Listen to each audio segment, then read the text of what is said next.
വിനോദേ അങ്ങനെ നിർവഹിച്ചിട്ടുണ്ടോ? അതായത് ഒരു എന്തിനു വേണ്ടിയാ പാർലമെന്റിലേക്ക് അയക്കുന്നത്? ഒരു പാർലമെന്റ് യോഗത്തിൽ പോലും കൃത്യമായി പങ്കെടുക്കാൻ പറ്റാത്ത ജനപ്രതിനിധി 9ാം ക്ലാസ്സിൽ ഒരു കുട്ടിക്ക് 10ാം ക്ലാസ്സിലേക്ക് പോകണമെങ്കിൽ 80% അറ്റൻഡൻസ് വേണം. 50% മാത്രമാണ് ഈ കെ സുധാകരന്റെ അറ്റൻഡൻസ്. അത് മാത്രമല്ല ഒരു കാര്യം കൂടി അത് മാത്രമല്ല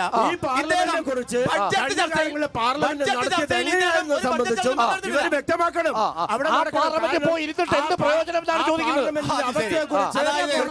കോൺഗ്രസിന്റെ അവസ്ഥ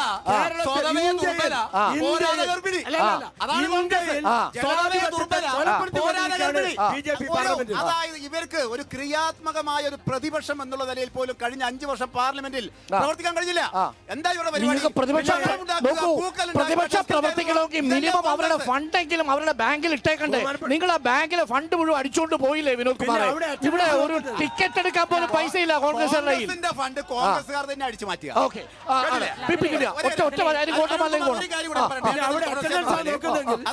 നരേന്ദ്രമോദിയുടെ അറ്റൻഡൻസ് എത്രയുണ്ട്? പക്ഷേ 70% ഉണ്ട്. വാരണാസിയിൽ എത്തിയിട്ടുണ്ടെന്നുള്ള ചോദ്യം.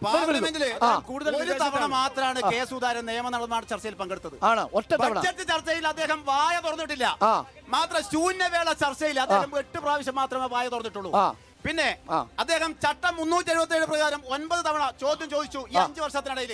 എന്ന് പറഞ്ഞാൽ കെ സുധാകരൻ പാർലമെന്റിൽ പോയിട്ട് 18 തവണ മാത്രമാണ് അദ്ദേഹം വായ തുറന്നത്. മറ്റു വായ തുറന്നിട്ടുണ്ടെങ്കിൽ കോട്ട് വായിടാനോ മറ്റുള്ള ആവശ്യങ്ങൾക്ക് വേണ്ടി വായ തുറന്നതല്ലാതെ അദ്ദേഹം ഒരു മികച്ച പാർലമെന്റേറിയൻ ആണോ എന്നൊരു ചോദ്യമാണ്. ഇതാണ് ഞാൻ പറഞ്ഞത്.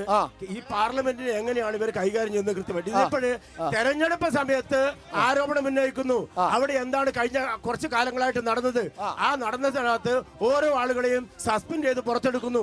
ഒരു വിഷയത്തെ മുന്നേ പക്ഷെ അങ്ങനെയാണെങ്കിൽ അത് സുധാകരന്റെ കാര്യത്തിൽ മാത്രമല്ല 82, 90, 92 ഉണ്ട്. പ്രേമചന്ദ്രന് 90 പുറത്ത് അറ്റൻഡൻസ്. അവ സസ്പെൻഷൻ ആണെങ്കിൽ ഇദ്ദേഹം മാത്രമല്ലല്ലോ. ഞാൻ പറയട്ടെ, അതിനകത്താണ് പറയുന്നത് കെ സുധാകരൻ മറ്റു പല ഉത്തരവാദിത്തങ്ങളും ഉണ്ട്. ആ ഉത്തരവാദിത്തം നിറവേറ്റിയതാണ്. അതാണ് മറ്റു പല ഉത്തരവാദിത്തങ്ങളും ഉണ്ട്. കെ സുധാകരനെ സംബന്ധിച്ച് ഒരു ഉത്തരവാദിത്വവും നിർവഹിക്കാൻ പറ്റാത്ത വിധത്തിൽ അദ്ദേഹം അവസാനിച്ചുകൊണ്ടിരിക്കുകയാണ്. അത് മറ്റൊന്നുമല്ല, അദ്ദേഹം നിങ്ങൾ നോക്കൂ, കേരളത്തിലെ മുഖ്യമന്ത്രിക്കെതിരെ വളരെ മോശമായ രീതിയിൽ അദ്ദേഹം വാ തുറന്നപ്പോൾ ഉണ്ടായിട്ടുള്ള അധിക്ഷേപങ്ങൾ എന്തിനു പറയുന്നു? പ്രതിപക്ഷ നേതാവിന്റെ കൂടെ ഒരു പത്രസമ്മേളനം നടത്താനുള്ള അന്തസ്സെങ്കിലും മര്യാദകൾ അന്തസ്സെങ്കിലും അദ്ദേഹത്തിന് കഴിഞ്ഞിട്ടുണ്ടോ? എന്തിനേറെ പറയുന്നു, നേരത്തെ അതായത് പാർലമെന്റിനകത്ത് അദ്ദേഹം വാ തുറന്നില്ല എന്ന് പറഞ്ഞു. അതേ സമീപനം കേരള രാഷ്ട്രീയത്തിലും അദ്ദേഹം സ്വീകരിക്കുന്നതാണ് അദ്ദേഹത്തിന്റെ ഭാവിക്കും നല്ലത് എന്നുള്ളതാണ് എന്റെ അഭിപ്രായം.